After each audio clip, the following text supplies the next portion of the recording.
Welcome back to another One Family, One Meal recipe where we show you how to take a simple dinner recipe and make adaptations so that your littlest eaters can join you at the table. First, you'll start by chopping up your veggies, butternut squash, potatoes, and broccoli. Honestly, the squash is a beast to get into, so if you want to save yourself some time and energy, look for the pre-cubed butternut in the produce section. You'll want bite-sized pieces for yourself, but keep some finger-sized pieces for your baby. When making the marinade, skip the salt. You can sprinkle some on the adult section afterwards. While the veggies are getting a head start in the oven, prep the chicken, parmesan, and parsley. You'll add those in partway through the baking time. Oh, by the way, a big shout out to Oh Sweet Basil for this recipe.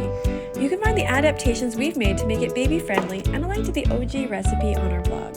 Wasn't that so easy? In the same breath as making a meal for the rest of your family, you have a homemade balanced meal for your baby. As a bonus, you only have that one pan to clean up afterwards.